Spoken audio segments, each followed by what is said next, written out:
Bonjour à tous et bienvenue dans cette nouvelle édition du 10 sur 10 pour faire le tour de l'actualité de la sécurité.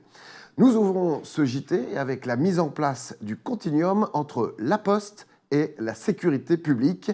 Le groupe La Poste Auvergne-Rhône-Alpes et la direction zonale de la sécurité publique Sud-Est ont signé jeudi 13 janvier une convention de partenariat de lutte contre les incivilités.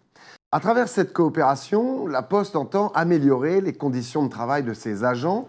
Dans le cadre du Continuum, cette association a pour but de prévenir les atteintes à la sécurité et faciliter le travail d'enquête en cas d'agression du public et du personnel. Cette action sera mise en place au sein des 2500 établissements postaux situés dans les 12 départements d'Auvergne-Rhône-Alpes. La prise en compte des dépôts de plainte par les agents de la Poste sera ainsi facilitée dans les commissariats de police et le groupe disposera d'un contact pour certains cas d'agression physique ou de menace sur un membre de son personnel. Les agressions sur les agents municipaux sont en hausse en 2021.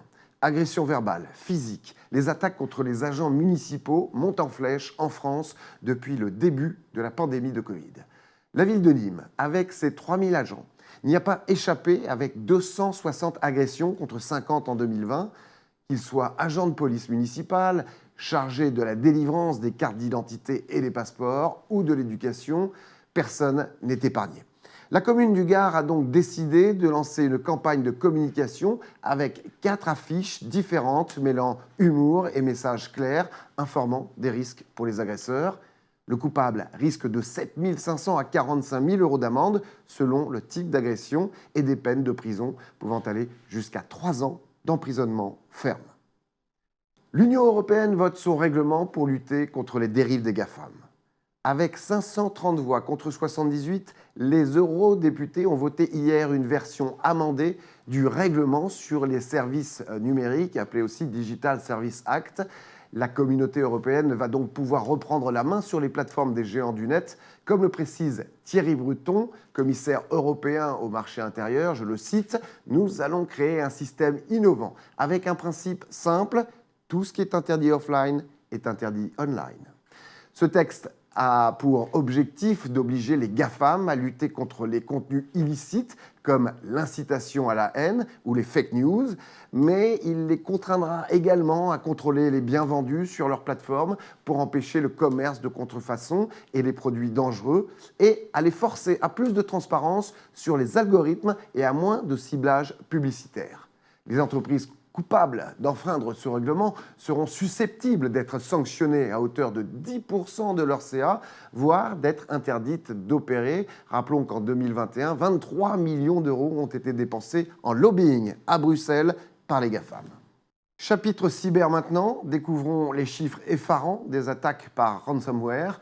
Le baromètre Anotherway du ransomware vient de publier son bilan annuel 2021 et ses prévisions pour 2022 sur le véritable impact des données volées et diffusées sur le dark web. Quelques chiffres à retenir, importants, sur l'année qui vient de s'écouler, qui ne serait que la première vague d'un tsunami possible. 2021 qui a vu se multiplier les ransomware auprès des particuliers, des entreprises et des institutions. Une entreprise française tombe tous les 2 jours en France.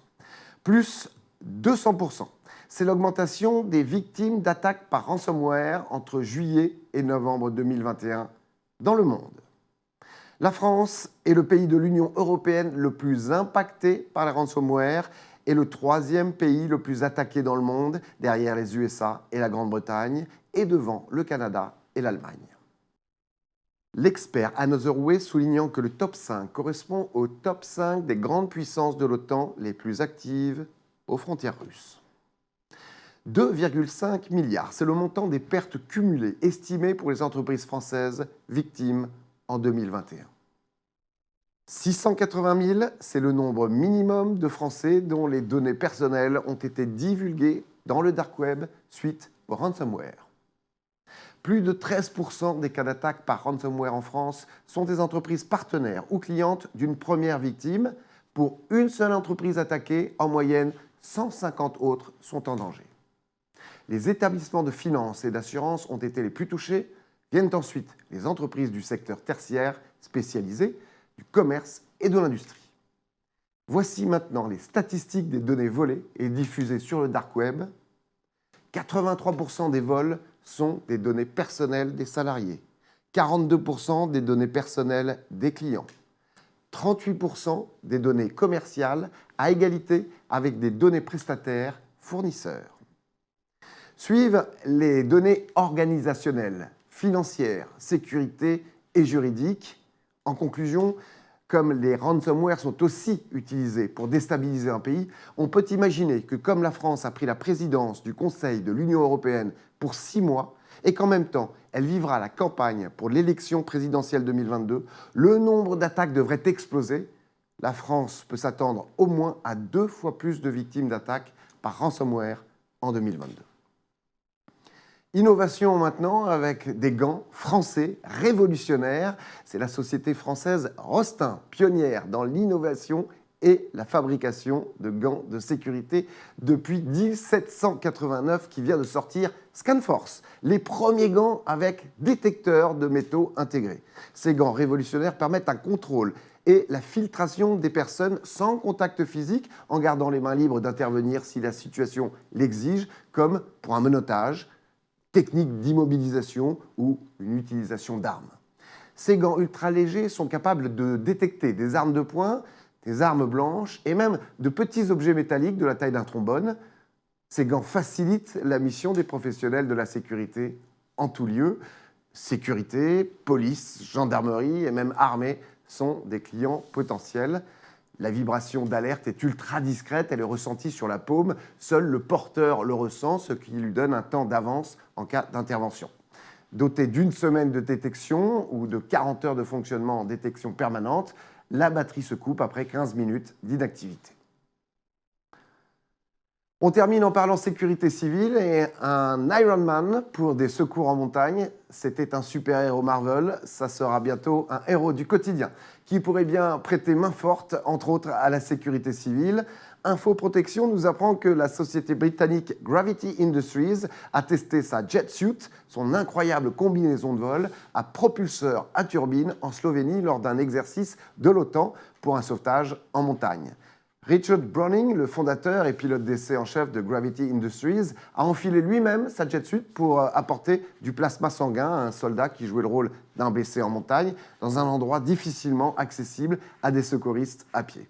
Cette combinaison est munie de 5 moteurs à turbine à gaz, générant une puissance de 1050 chevaux, ainsi que d'une poussée de 144 kg pour une autonomie d'environ 5 km et une durée de vol allant jusqu'à 4 minutes. L'autonomie est compensée par la vitesse, 80 km/h, et par sa capacité à soulever verticalement un pilote jusqu'à 3658 mètres. Le coût de cette combinaison, 400 000 €. Voilà, c'est la fin de ce 10 sur 10. Merci de nous avoir suivis. Les infos de la sécurité et les replays de toutes nos émissions sont sur le site qui s'affiche www.anews-sécurité.fr. À très vite. En attendant, prenez soin de vous. Ciao.